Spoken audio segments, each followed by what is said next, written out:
Crick model 1953। Students, इसके पहले वाले वीडियो हम लोगों ने DNA nucleic acids structures and there types हम लोग पढ़ चुके हैं और मैंने डीएनए फॉर्मेशन में बता दिया था कि DNA chemically composed three chemical components like pentose sugar, मैंने बता दिया था मैंने आपको, pentose sugar, second phosphoric acid and third nitrogenous base, और वो आपस में कैसे कनेक्ट होते हैं। और हम लोगों ने डीएनए फॉर्मेशन को हम लोगों ने डिफाइन किया था कि 4 स्टेप में हमने उसको डिवाइड किया था। Formation of nucleosides, formation of nucleotides, formation of polynucleotides and formation of DNA. तो उसको आप लोग जानते हैं कि DNA is a consist of 2 nucleotide chains, ये 2 न्यूक्लियोटाइड चेन्स होती है, एक पॉलीन्यूक्लियोटाइड, यानी आप देख सकते हैं it is a single, you can say it is a first polynucleotide chain, it is a second polynucleotide chains.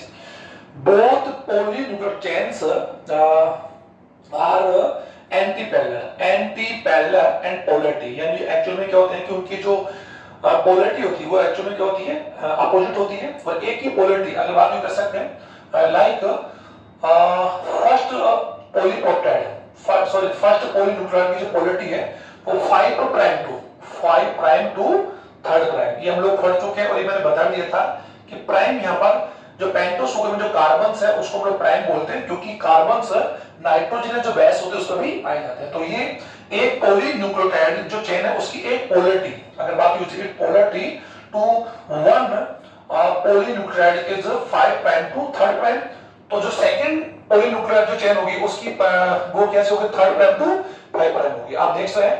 तो इसको हम लोग डिस्कस कर चुके हैं और ये मैंने आपको पहले बता भी दिया था कि किस प्रकार से कि डीएनए में न्यूक्लियोसाइड्स जो होते हैं वो आपस में कनेक्ट होते हैं और सेवरल न्यूक्लियोटाइड्स आप लोग देख पा रहे हैं, सेवरल न्यूक्लियोटाइड्स मिलकर एक पॉलीन्यूक्लियोटाइड चेन का क्या करते हैं, फॉर्म करते हैं। तो सर आप लोग देख पा रहे हैं कि ये एक क्रम देख पा रहे हैं, इट इज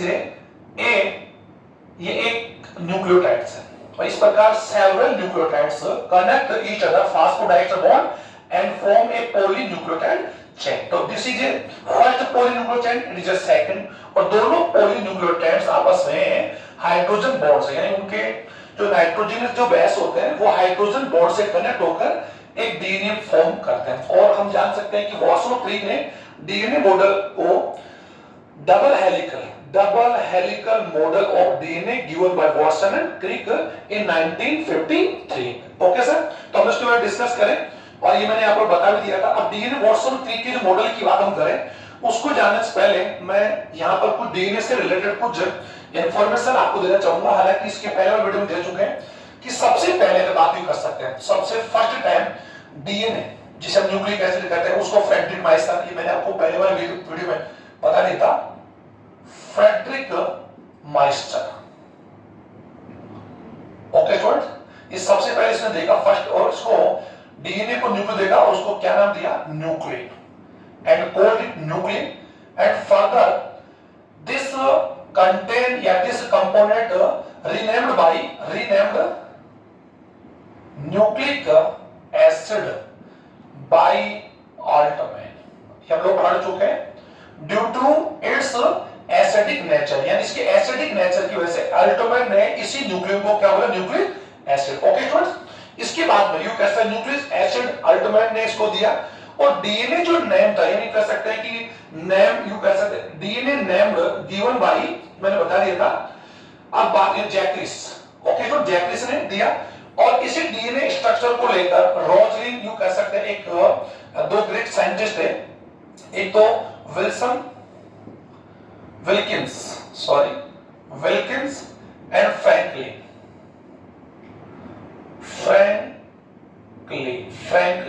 ओके स्टूडेंट्स, इन्होंने डीएनए की एक्सरे रिफ्लेक्टेड स्ट्रक्चर, यानी एक्सरे की रिफ्लेक्टेड स्ट्रक्चर को डिफाइन किया। इसी रिफ्लेक्टेड डिस्कवर के आधार पर वाटसन और क्रिक ने डीएनए का डबल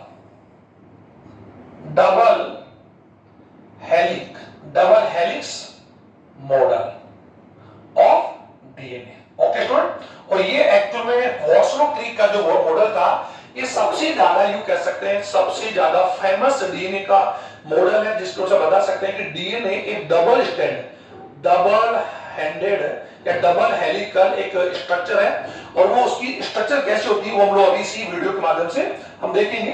तो ये मैंने आपको बेसिक जानकारी दी। अब वाटसन और क्रिक इन्होंने जो बताया, इनके मॉडल के अनुसार क्या बताया, इन्होंने बोला डीएनए मॉडल की कुछ सिग्निफिकेंस बोला इन्होंने।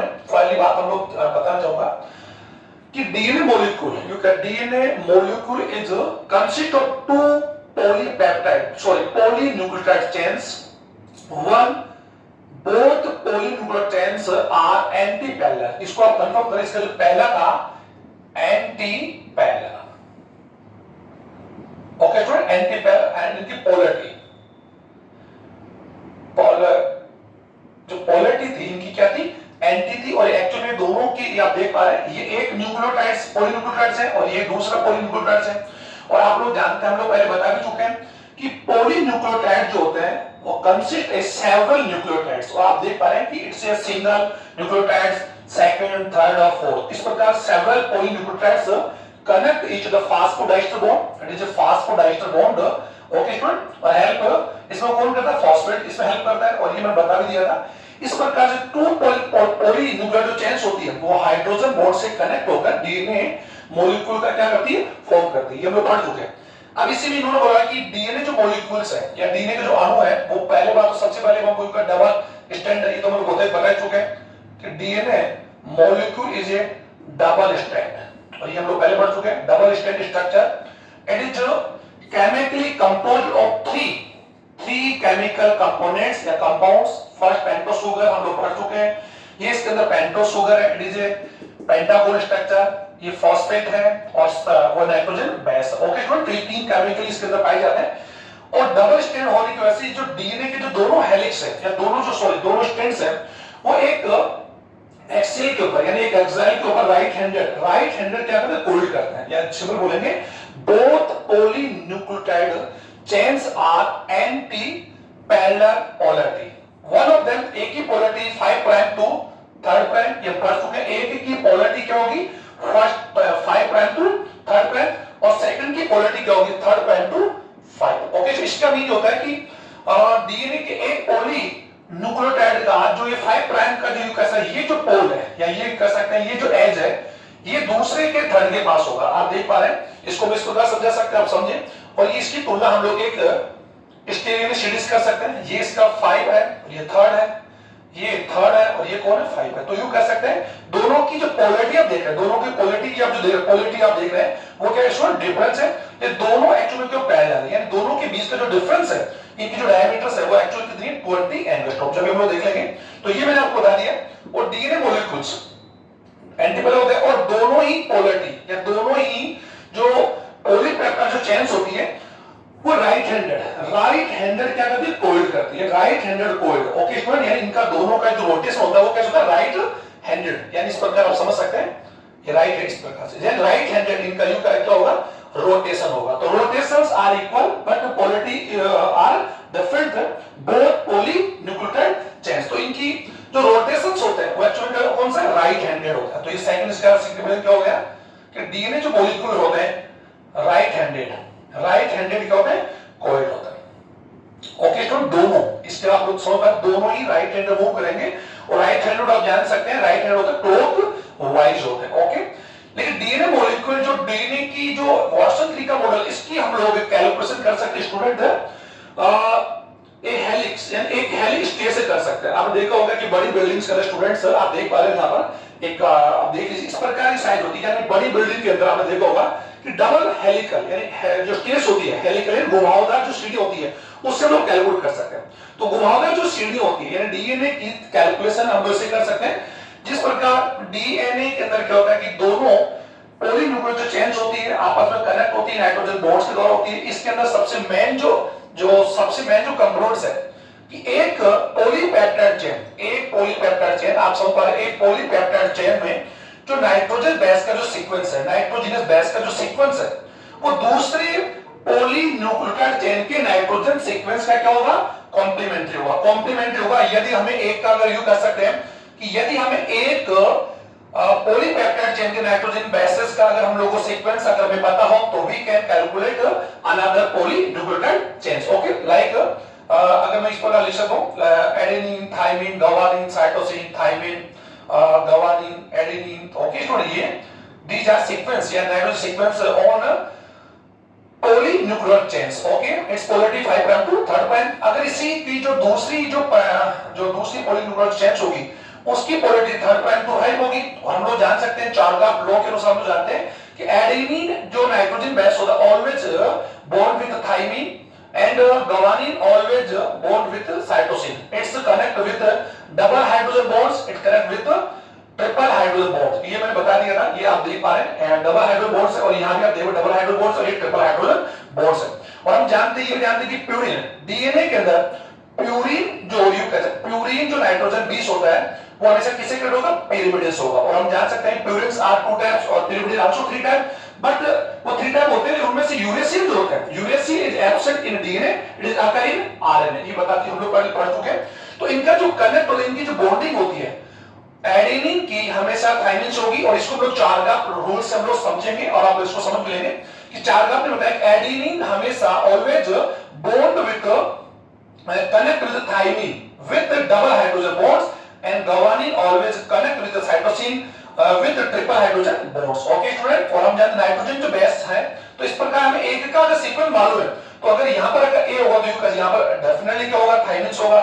थाइमिन तो adenine, guanine, cytosine, cytosine, guanine, thymine, adenine, और इनके बीच में double bond, triple bonds, double bonds, cytosine, thymine, guanine, adenine and cytosine. Okay student, triple bonds, double, triple, double and triple. तो ये आप लोग इस प्रकार समझ सकते हैं कि डीएनए की दोनों जो पॉलीपेप्टाइड जो चेन्स होती है वो एंटी पैरेलल होती है, लेकिन दोनों एक दूसरे में क्या होती है? जो नाइट्रोजन बेस का जो सीक्वेंस होता है वो एक्चुअली क्या होता है? कॉम्प्लीमेंट्स होता है। ओके, और वी कैन कैलकुलेट बोथ, या यूं कह सकते हैं कि अगर हमें एक का सीक्वेंस पता है तो हम दूसरे का सीक्वेंस भी कैलकुलेट कर सकते हैं। अब हम लोग आगे बढ़ते हैं कि वाटसन क्रिक ने डीएनए मॉडल के अंदर क्या क्या स्ट्रक्चर दिए। तो सबसे पहले मैं बोलना चाहूंगा स्टूडेंट, ये डीएनए की जो कैलकुलेट कर रहे हैं कि डीएनए के अंदर इसकी कैलकुलेशन हम लोग कर सकते हैं। मैंने अभी बता दिया कि जो हेलिक्स या हेलिक का जो स्टेज होती है उसे कर सकते हैं, और हेलिक स्टेज में जो डीएनए के अंदर जो डीएनए का आउटर जो साइड्स होता है, आउट जो साइड होता है जिसे हम बोथ बैकबोन बोल सकते हैं, बैकबोन का फॉर्मेशन हमेशा कौन करता है? फॉस्फेट एंड शुगर करेगा। आप देख सकते हैं पेंटोज शुगर और जो फास्फेट है, पेंटोज शुगर और फास्फेट है, वो डीएनए का एक्चुअली क्या बनता है? बैकबोन्स बनाता है, लाइक दिस। आप इसको इसमें कैलकुलेट कर सकते हैं। तो ये जो बैकबोन्स है ये एक्चुअली ये कौन है? Sugar, pentose sugar. Okay student, आप इससे समझ रहे होंगे। अब यूं कर सकते हैं, ये इधर भी क्या होगा? शुगर, ओके, और इनके बीच में यूं कैसे? यहां पर एडेनिन, तो इधर क्या होगा? थाइमिन। आप कनेक्ट कर सकते हैं, thymine, adenine, guanine, cytosine, guanine. Okay students, इस प्रकार आप लोग इसको समझ रहे होंगे। ये आप लोगों के ओके। अब यूं कर सकते हैं, इधर हम लोग बात कर, अगर ये 5 to 3 है तो इसका सीक्वेंस डेफिनेटली इस पेंटोज का जो 5 जो कार्बन 5 प्राइम होगा वो हमेशा किससे कनेक्ट होगा? OH से होगा। ये मैंने बता दिया था आपको, OH से होगा डेफिनेटली, इधर कोई फास्फेट नहीं। और लास्ट वाला जो अगर बात हम कर सकते हैं, इसके लिए किससे कनेक्ट होगा? सॉरी, ये स्टूडेंट यहां OC नहीं होगा, ये कनेक्ट होगा फॉस्फेट के साथ। Okay student, phosphate. ओके, तो ये यहां पर फॉस्फेट के साथ कनेक्ट होगा, आप समझ रहे होंगे। और इनके दो के बीच में, यू कैसे दो के बीच में डेफिनेटली क्या होगा? दो न्यूक्लियोटाइड्स को कौन कनेक्ट करेगा? फॉस्फेट। ओके स्टूडेंट्स, आप देख पा रहे होंगे कि दो न्यूक्लियोटाइड्स को कौन कनेक्ट करता है? फॉस्फेट कनेक्ट करता है। इसी प्रकार इसमें भी वही हो जाएगा, आप लोग समझ गए होंगे जो मैं बताना चाह रहा हूं। तो डीएनए में जो बैकबोन्स है, यानी जो आउटर जो बैकबोन्स है, वो एक्चुअल में कंसिस्ट ऑफ फॉस्फेट, यानी किससे बना होता है? Phosphate and pentose sugar. Okay students, like helical stairs. और जो इसके अंदर स्टेप्स होते हैं, आपने देखा होगा कि जो सीढ़ी होती है उसमें जो स्टेप्स होते हैं, ये स्टेप्स एक्चुअली में कौन फॉर्म करते हैं? नाइट्रोजनस बेस करता है। ये आप देख रहे हैं नाइट्रोजन बेस है, और ये एक्चुअली क्या करते हैं? डीएनए के अंदर जो स्टेप्स फॉर्म करते हैं, 1 2 3, ये स्टेप्स लाइक स्टेयर्स, सीढ़ियों के जो स्टेप्स होते हैं। तो डीएनए का आउटर बैकबोन्स है वो कंसिस्ट होता है फॉस्फेट एंड शुगर से, और जो स्टेप्स होते हैं वो एक्चुअली कौन होते हैं? नाइट्रोजन बेस बनाते हैं और हाइड्रोजन बॉन्ड्स। ओके स्टूडेंट, और हाइड्रोजन बॉन्ड्स होते हैं, इनको क्या करते हैं? कनेक्ट करते हैं। तो नाइट्रोजन बेस और हाइड्रोजन बॉन्ड्स जो होते हैं वो डीएनए में स्टेप्स फॉर्म करते हैं, और it is occur in outside और inside of the DNA molecules. Okay, तो ये मैं दोनों तीनों पीछे बना रहा हूं स्टूडेंट, अब आप समझ गए होंगे। अब डीएनए के अंदर इन्होंने बताया कि डीएनए में जो नाइट्रोजन जो बेस होते हैं, दो नाइट्रोजन बेस आप यहां पर समझ सकते हैं कि दो रेगुलर या कंट्रोल जो नाइट्रोजन बेस होता है, ये सॉरी न्यूक्लियोटाइड्स है, तो इन न्यूक्लियोटाइड्स के बीच यानी दो न्यूक्लियोटाइड्स के बीच में जो डिस्टेंस होता है वो 3.4 एंगस्ट्रॉम होता है। यानी आप समझ गए होंगे कि दो कंट्रोल जो नाइट्रोजन या न्यूक्लियोटाइड्स जो होते हैं उनके बीच की जो डिफरेंस होती है, डिस्टेंस होता है 3.4 एंगस्ट्रॉम है। इसके बीच में 3 होगा, 3 तो 3.4 एंगस्ट्रॉम के बीच में डिफरेंस होता है। आप इसको यहां देख पा रहे होंगे। लेकिन हम कह सकते हैं कि डीएनए के अंदर एक जो पूरा रोटेशन है, डीएनए में एक न्यूक्लियोटाइड दूसरे न्यूक्लियोटाइड से, यानी एक ये वाला न्यूक्लियोटाइड, ये न्यूक्लियोटाइड जो होते हैं दोनों तरफ के, वो एक दूसरे को यूं कह सकते हैं कि आप बिल्कुल ऊपर नीचे नहीं होते, बल्कि एक्चुअली क्या होता है 30 डिग्री, यानी लगभग 36 अप्रोक्सली 36 डिग्री के ऊपर होते हैं। यानी एक न्यूक्लियोटाइड दूसरे न्यूक्लियोटाइड से, इधर के न्यूक्लियो उधर के न्यूक्लियोटाइड से अगर बात हम करें तो अप्रोक्सली 36 डिग्री पर, कहते हैं 36 पर क्या करते हैं, एंगल पर आपस में क्या होते हैं, कनेक्ट होते हैं, 36 डिग्री के ऊपर कनेक्ट होते हैं। ओके स्टूडेंट, 36 ओके सुधार देंगे। और डीएनए के अंदर अगर हम डीएनए के जो स्ट्रैंड्स है इनका अगर रोटेशन बात करते हैं, यानी पूरा रोटेशन बात करते हैं, या पूरा जो गुणन की बात हम करें, तो ये इसका एक्चुअल कंप्लीट क्या है, रोटेशन। आप देख पा रहे हैं इट इज कंप्लीट रोटेशन। और ये कंप्लीट रोटेशन जो है, इस कंप्लीट रोटेशन को हम लोग बोलते हैं हेलिक्स पिच, हेलिक्स पिच बोलते हैं। और हेलिक्स पिच की जो लंबाई होती है 34 एंगस्ट्रॉम होती है। आप इसको कम पढ़ लें कि डीएनए में यानी पिच ऑफ हेलिक्स या फिर हेलिक्स पिच भी कह सकते हैं। डीएनए की जो यानी एक गुणन लंबाई, यानी आप देख पा रहे हैं ये एक रोटेशन है, इसी प्रकार से अगला रोटेशन, फिर अगला रोटेशन। तो ये इसको पूरा किस पर काउंट करेंगे, ये हाफ रोटेशन और ये हाफ रोटेशन। इस प्रकार से ये पूरा अगर बात हम कर लीजिए complete rotation of DNA helix और डीएनए स्ट्रैंड्स। और इसकी जो लेंथ है 34 एंगस्ट्रॉम। इस हेलिक्स पिच में या इस हेलिक्स जो रोटेशन, इसके अंदर 10 नाइट्रोजन बेस यानी 10 पेयर ऑफ नाइट्रोजन बेस, या नाइट्रोजन बेस के कितने पेयर होते हैं, 10 होते हैं। वो यानी 5 इसके अंदर 5 इसके अंदर होते हैं। लेकिन हम लोग इसमें 4 ही देख पा रहे क्योंकि एक इस रोटेशन के अंदर इसमें क्या होता है, बिहाइंड रोटेशन छिप जाता, दिखाई नहीं देगा। हम लोग बात करते हैं कि एक हेलिक्स में 10 नाइट्रोजन बेस पेयर होते हैं और दो नाइट्रोजन बेस पेयर के बीच का जो डिफरेंस होता है 3.4 एंगस्ट्रॉम होता है। मल्टीप्लाई बाय 10 नाइट्रोजन बेस करेंगे तो total length is equal to 34 angstrom. इसको रिलैक्स होकर सोचें कि डीएनए में जो हेलिक्स पिच होती है, या जो कह सकते हैं उसकी जो लेंथ होती है, या पिच ऑलरेडी सर लेंथ ही है, pitch of helix of DNA is 34 angstrom. Okay, और हम जानते हैं कि एंगस्ट्रॉम इज इक्वल टू, हम लोग जानते हैं 1 पावर 10 नैनोमीटर, ये हम लोग जानते हैं। और ओके, या फिर ये कह सकते हैं 1 nanometer is equal to 10 angstrom, या फिर यू इसको इस प्रकार कह सकते हैं कि angstrom 1 angstrom is equal to 10 power 1 nanometer. तो आप इस लेंथ को या तो किसमें फॉर्म करें, एंगस्ट्रॉम में करेंगे या फिर किसमें करेंगे, नैनोमीटर करें। तो एंगस्ट्रॉम में कर सकते हैं, आप समझ रहे होंगे। एंगस्ट्रॉम में करें तो 34 है, और ये किसकी है, पिच ऑफ हेलिक्स में यहां लिख रहा हूं, आप लोग समझ लोगे student, pitch of helix. Okay, pitch of helix और डीएनए 34 एंगस्ट्रॉम। ओके, इस पूरे हेलिक्स के अंदर आप देख पा रहे हैं सर, ये एक रोटेशन है, इसी प्रकार से आगे रोटेशन होगा, ये हम लोग पूरा नहीं बना रहे। तो इसी प्रकार डीएनए में सेवरल हेलिक्स आर आकर डीएनए बहुत पाए जाते हैं। और डीएनए जो नाइट्रोजन जो बेस होते हैं या न्यूक्लियोटाइड्स होते हैं, उनके जो नंबर्स होते हैं, वो मैंने बता दिया था, वो एक्चुअली क्या होता है, फिक्स होता है। एंड एवरी ऑर्गेनिज्म में इनकी जो नंबर्स होते हैं फिक्स होते हैं। और हम लोग नाइट्रोजन बेस का अगर हमें नंबर हो, यानी कैसा नंबर अगर हम लोगों को अगर नोन है, तो हम उसको 3.4 एंगस्ट्रॉम से मल्टीप्लाई करके हम लोग डीएनए की लेंथ भी कैलकुलेट कर सकते हैं। मैं अगले वीडियो में आपको बताऊंगा। इसको आप समझें कि डीएनए की जो हेलिक्स जो लंबाई है या पिच है वो 34 एंगस्ट्रॉम है। इस हेलिक्स में 10 नाइट्रोजन बेस पाए जाते हैं। ओके स्टूडेंट, और दोनों नाइट्रोजन बेस होते हैं। आप इसको समझ सकते हैं कि दो नाइट्रोजन बेस के बीच में कितना एंगल होगा, 36, तो 10 में कितना होगा, 60 डिग्री, यानी 360 डिग्री का एंगल होगा। डेफिनेटली आप समझ सकते हैं कि U 180 एंड 180। तो आप समझते होंगे कि ये पूरा हेलिक्स जिसे हम रोटेशन बोलते हैं वो 180 और 180 का होगा। और दो नाइट्रोजन बेस के बीच में जो एंगल होता है वो कितने एंगल का होता है, 36। आप समझ पा रहे होंगे। यानी इनके बीच में 36 होगा, फिर 36, फिर 36, फिर 36, फिर तक। इस प्रकार से 36 अगर उसको मल्टीप्लाई 10 से करेंगे तो कितना हो जाएगा, 360 डिग्री हो जाएगा। और इसमें टोटल जो लेंथ होगी 34 एंगस्ट्रॉम होगी। और दो के बीच की जो डिफरेंस होगा या डिस्टेंस होगा वो कितना होगा, 3.4 एंगस्ट्रॉम मल्टीप्लाई बाय 10, फिर टोटल हेलिक्स की लंबाई कैलकुलेट कर लेंगे। ओके स्टूडेंट, तो ये आप लोगों में बता दिया। अब बात आती है डीएनए कि जो सबसे मेनली बात हम कर सकते हैं कि डीएनए में जो एक पॉलीन्यूक्लियोटाइड चेन होती है उसका, ये मैंने पता, इस पॉलीन्यूक्लियोटाइड चेन का जो व्यास होता है, डायमीटर होता है 10 एंगस्ट्रॉम होता है।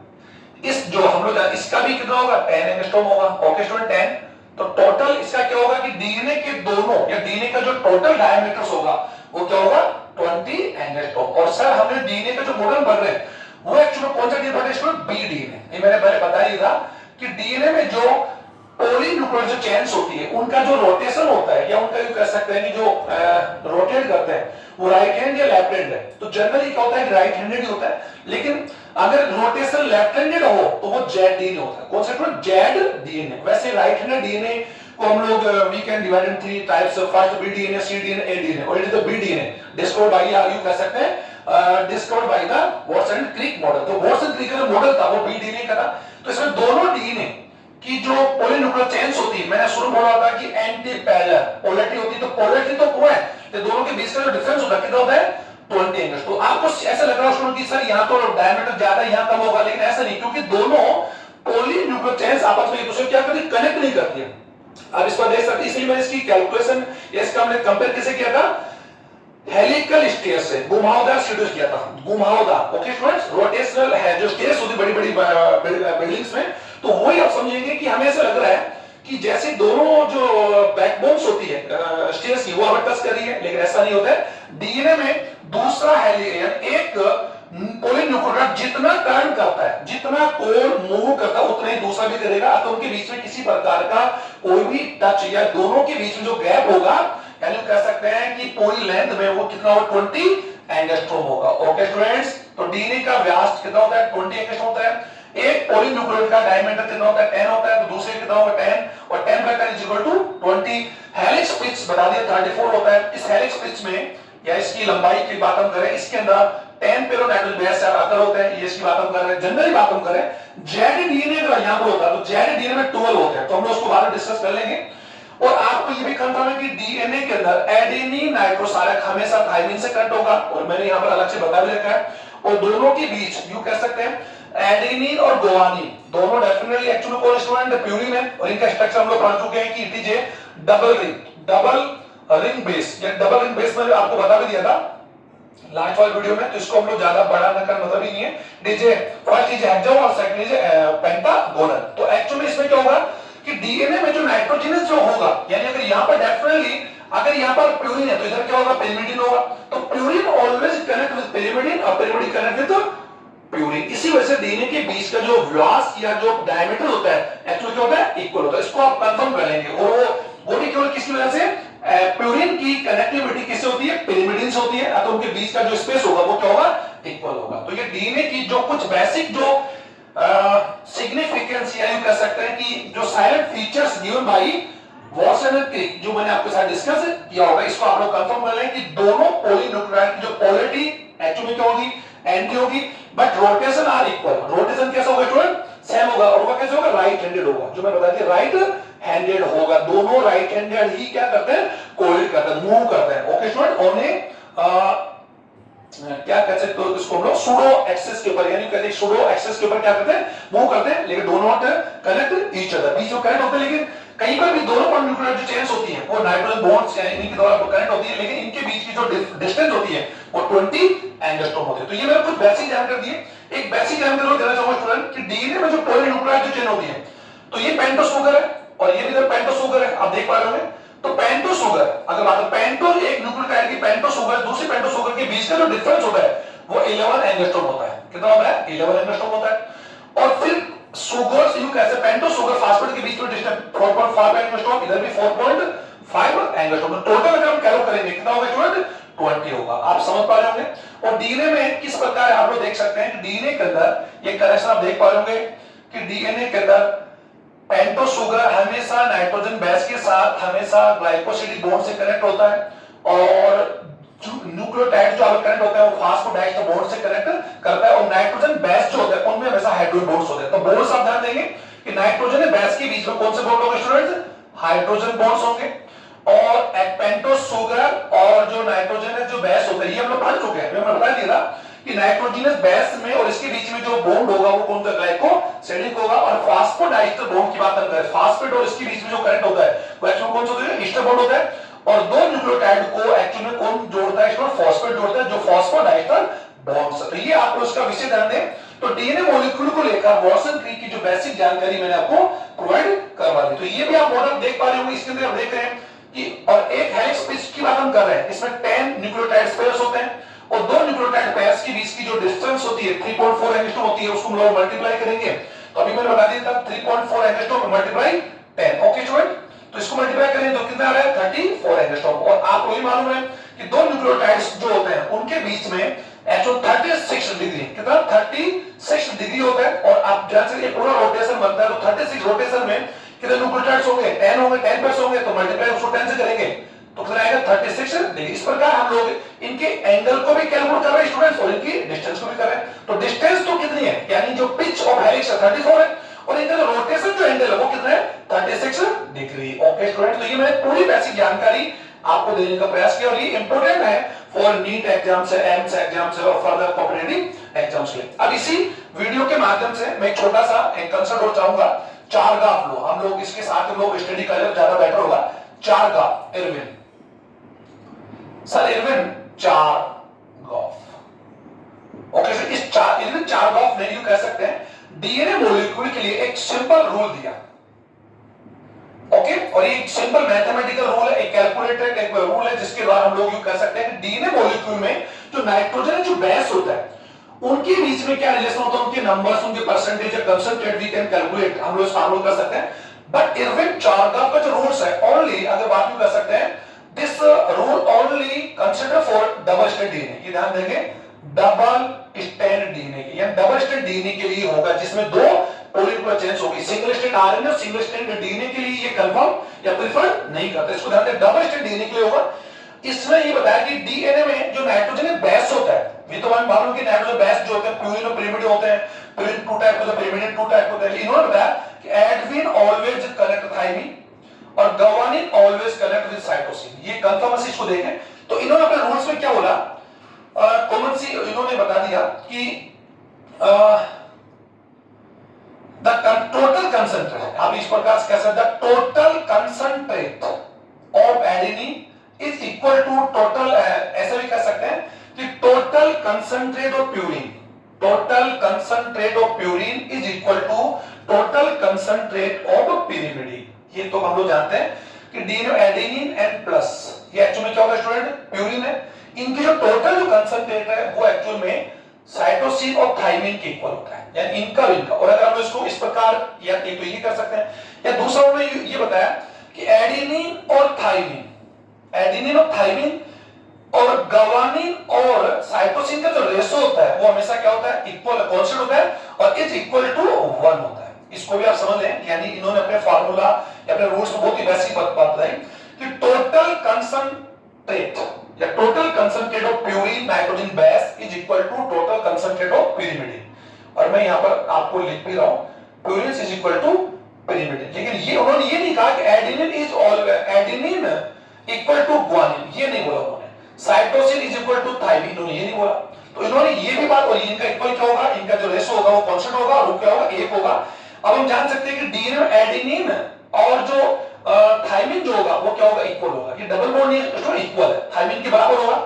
और जो गवानिन होगा वो किसकी इक्वल होगा, साइटोसिन की इक्वल होगा। तो कॉमन सी बात है कि डीएनए के अंदर अगर हम इनका कॉन्जुगेट एडेनिन, इसकी यूं कैसे एडेनिन होता है, अगर बात यूं कर सकते हैं, इनकी मात्रा अगर हम लोग कॉमन सी बात है, इनका और इनका जो हम लोग रेशो अगर करते हैं तो कितना आता है, 1 आता है।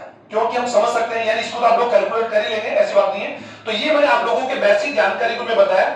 अब इसको हम लोग एक फार्मूला या एक एग्जांपल लेके समझ लें कि यदि डीएनए में, इफ डीएनए में कैसे एडेनिन कंसंट्रेट या एडेनिन परसेंटेज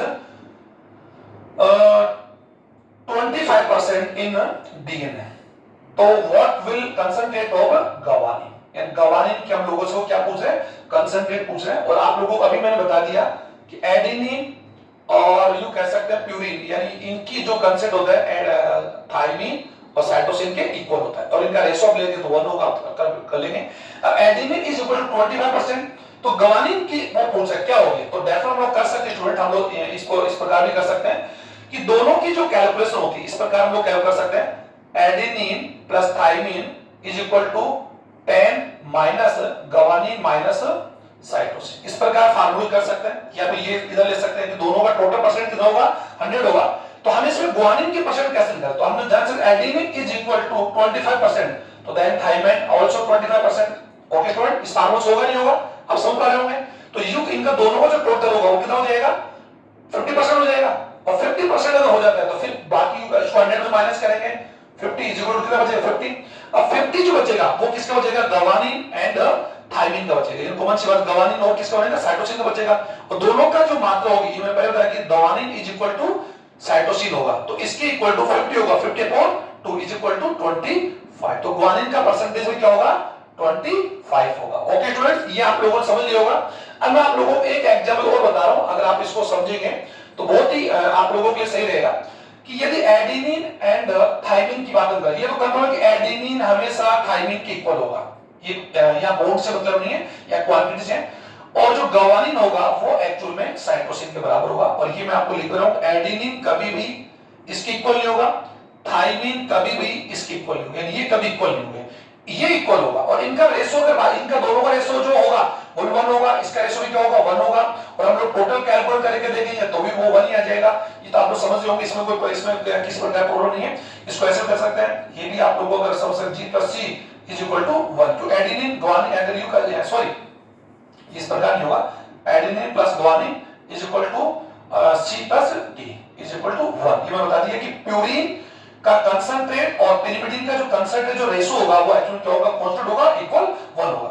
अब वो आपसे ये कह रहा है कि क्या डीएनए के अंदर, यानी ये क्या संभव है कि डीएनए में एडेनिन प्लस थाइमिन का 50% कंसंट्रेट है दोनों का, तो क्या इज इट पॉसिबल, क्या ये संभव है? तो इसको आप कैलकुलेट करें और कैलकुलेट करके मेरा जो वीडियो है उसके कमेंट बॉक्स में आप लोग डालेंगे, मैं इसका आंसर आपको जरूर दूंगा। मेरा सीधा क्वेश्चन है कि एडेनिन थाइमिन का जो कंसंट्रेट परसेंटेज वो कितना 55% है, तो is it possible, is it possible, ये आप लोग मुझे बताएंगे। ओके स्टूडेंट, तो ये कमेंट बॉक्स में इसको जरूर देवें। तो आज हमने वॉटसन क्रिक का मॉडल और चारग्राफ जो रूल्स है वो दोनों डिस्कशन किया। और चारग्राफ रूल आप लोगों ने बहुत अच्छे समझ लिया होगा कि total concentrate of purine and total concentrate of pyrimidine are equal, ये उनका रेशो की बात हम कर सकते हैं, तो उनका रेशो क्या होगा, कॉन्सेंट होगा और इज इक्वल टू 1 होगा। इसको आप लोग कैलकुलेट कर लेंगे। और कमेंट्स बॉक्स में जाकर स्टूडेंट ज्यादा कमेंट्स भी डालें और इसको ज्यादा लाइक करें और सब्सक्राइब करें। Thank you.